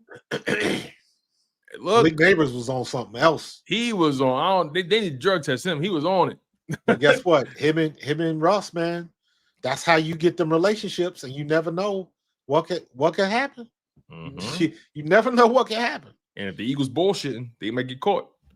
But yeah, that might be my upset of the week. I'm still gonna reserve my, but Giants, they're interesting. I'll tell you that. Yep. Monday, Lions at Ravens. I got the Ravens in that game. I got the Ravens too. I know the Lions put up a big amount of points on the Bears, but I'm still not. I don't know, man. I'm not sold on the Lions. They're talented, but I'm not sold on them. Nah, you said that last week too. I stand on it. I'm standing on that all year long. I'm not new coordinators. Not sold on them. Just not. But they're talented as hell. They're talented as anybody in the league. But I don't know. We'll see. We'll see, man. But nonetheless, y'all, that's the show. Man, we've been here for 2 hours, man. Longer than I anticipated. But it's been a great show, man. We got a lot off our chest. We talked about a lot. Make sure you guys smash that like button. Make sure you guys are subscribed to Pro Fan Talk. Markus Thomas does an amazing job covering the Philadelphia Eagles, covering the NFL, covering the WNBA at Pro Fan Hoops. So make sure you guys go subscribe to Pro Fan I'm Talk. sitting here looking at the Pro Fan second game of the playoffs, Indiana Fever. Indiana is crushing Atlanta right now. 71-50. 5 minutes left in the game. And that's without CC. Yeah, but Kelsey Mitchell is that's my homegirl. Y'all, if y'all don't like Caitlin Clark, watch Kelsey Mitchell. I thought Kelsey Mitchell was hurt. Huh? I thought Kelsey Mitchell was hurt. Mm-mm. Who got hurt on a team? Am I thinking about the whole different team? Damn, who didn't get hurt? Sophie Cunningham got hurt. Chloe Bibby got hurt. Okay. Ari McDonald got hurt. Wait, Bibby as in Mike Bibby? Chloe Bibby. But I'm saying, like, is there a relation there with Mike Bibby? You know what? I said the same exact thing when they signed her. No, I believe she's from Australia. Okay. But I said the exact same thing. Okay. But Chloe Bibby, she a redheaded girl. Got it. Everybody's hurt. Sydney Colson, she's hurt. She tore ACL. I feel bad for her. Yep. Ari McDonald broke her foot. Damiris Dantas, I believe she's in concussion protocol. So they got a whole starting five injured. And then of course Caitlin Clark. That's nuts, man. That is nuts. So, but yeah. I'm not to get into too much into the W weeds, but I'm so ready for this season to be over with because the WNBA as a league, they done fumbled the bag so bad this year, it's not even funny. Well, we got to talk offline about that at some point. Yeah, man. Because I'm curious about that. If you think the referees in the NFL are bad, the officiating in the WNBA is so bad. Sometimes it's almost unwatchable and laughable. They calling too much. They're not calling anything. I don't know. It is totally inept. Like when you miss an obvious, it's not even a ticky tack. It's the obvious shit that's right in front of you. Mm-hmm. And they for whatever reason they swallowed the whistle and I don't know. It's laughable, and it's not. It's to the point now where and it's not because Indiana's my squad. It's everybody. So I'm like, let's get this over with. Asia Wilson should be the MVP again. Yeah, of course. Let's get through these finals. It looks like Asia got a chance to take the Aces back to the show again. They are hot right now. They are hot, and Brianna Stewart just hurt her knee. Oh, so I don't know if she'll be available for New York. Last I heard, it wasn't as bad as they thought, but she's still not going to be 100%. That means everything is on Sabrina Ionescu and Jonquel Jones. Now they got. I love me some Uni. I tell you what, they. What's her name? What's the girl's name? I keep wanting to say Natisha Heidemann, but it's not her. What's the girl? She was on the Pivot. Why am I blanking on her name? She plays for New York, so she's gonna pick up some slack. Okay. Okay. I'll But know yeah, if I you see it. guys, listen. Put it in the Y'all want queue. more Get outta here. WNBA talk? Coach Marcus got you covered at Pro Fan Yeah. Hoops. I didn't Make sure mean to go guys- down that rant. No, you Sorry good. You about that. good. You good, big dog. You good. Make sure I go lock in on Pro Fan Hoops. He does great work, as you guys can see. He loves it. Make sure you guys also lock in on Pro Fan Talk. He does great work over there covering your NFL and the Eagles. Make sure you guys go lock in with me as well at Chalk It Up Sports, where Yes, no sir. matter if we win or if we lose, we just got to charge it to the game. You guys have been tuned in to the Bald Eagles podcast. Like I always say, man, y'all know the vibes. Y'all know the energy. Y'all know where our baldies be. Hey, Marcus, play that song, man. You know the vibes. Yes, sir. Time to watch Alien Earth.